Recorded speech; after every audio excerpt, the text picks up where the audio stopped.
Good evening, everyone, and welcome to the Brian Crombie Radio Hour on Saga 960. I've got a really interesting week of interviews coming up this week on the Brian Crombie Radio Hour every night, Monday through Friday at 6 o'clock on 960 a.m.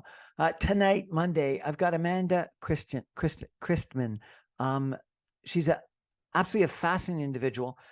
She's from St. Louis, Missouri. She gave up her home, her house, her family to a certain extent, and started traveling the world as a digital nomad. And she kept her job working in communications for a law firm, and has been traveling all over the world. And her most recent visit is to Lviv, Ukraine, and she's there as a guest of Hope for Ukraine, and she's interviewing people that have been affected dramatically by the Russian invasion of Ukraine, doing this to document some war crimes, to document some of the impact on local people, to document the reality of what war is like in our current century. And it's absolutely fascinating.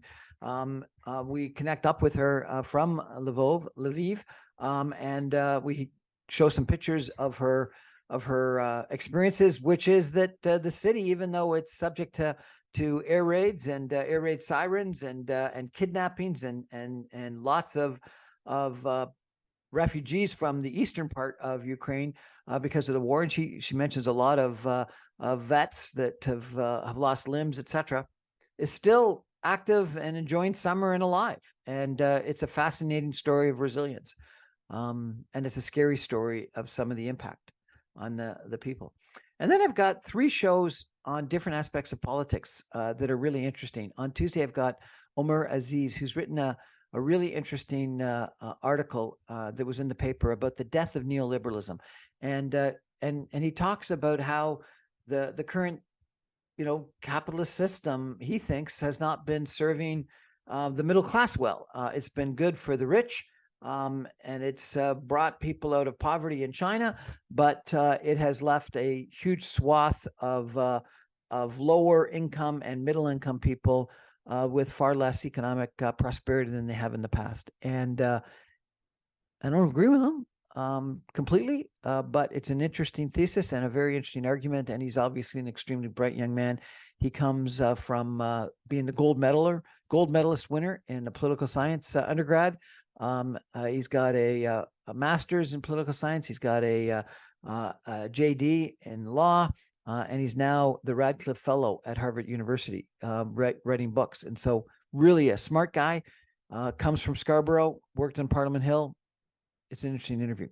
And then on Wednesday, I've got Max Cameron, who is a professor at UBC, who's written an article that was in the paper about a court case that a couple of organizations have effectively taken the federal government to court over a first past the post system, that it's undemocratic and it doesn't give everyone a right to exercise their franchise, that they get to make a decision. And it's very critical. He's very critical of the first past the post system. We talk about what the problems are. We talk about proportional representation. We talk about the strength of the PMO and of other leaders' offices. It's a really interesting discussion we have about our electoral system, the problems, and the potentials for new solutions, and also for this court case that's going forward with the Ontario Superior Court that's challenging the constitutional viability of our current electoral system.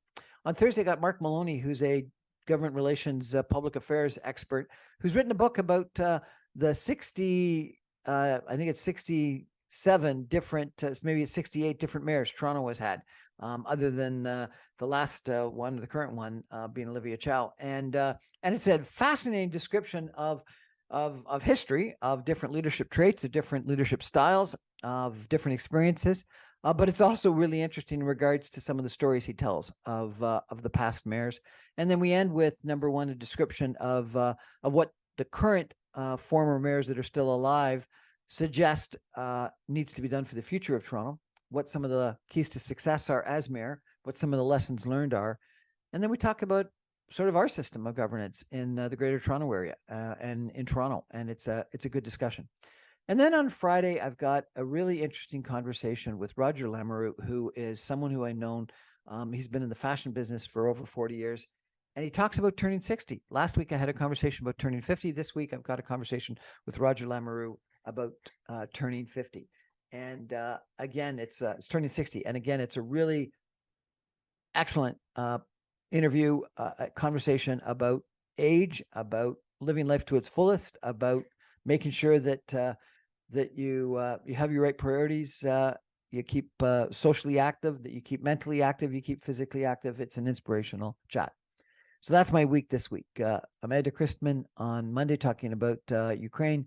Omer Aziz talking about neoliberalism on Tuesday. Max Cameron talking about the first past the post system on Wednesday. Mark Maloney talking about mayors of Toronto on Thursday. Roger Lamoureux talking about being a 60-year-old on Friday. Last week was equally as good. I had Peter Briel talking about liberal democracy on Monday. Don Donovan from Ottawa Life talking about Bill C-18, the online media bill on Tuesday. Sharon Majan talking about careers and the fall career season. Alex Vesna talking about affordable housing and a radical idea he's had. And as I mentioned, Dr. Chitra Anand talking about her lessons learned about turning 50. Check me out. I'm on every night, Monday through Friday at 6 o'clock on 960 AM. You can stream me online at www.saga960am.ca. All my podcasts and videocasts are available on briancrombie.com. I post my videos on YouTube. Check out my YouTube channel, and my podcasts are available on Apple and SoundCloud and Speakeasy. Thanks very much. Enjoy tonight's show with Amanda Christian about Ukraine, coming in after the commercial break.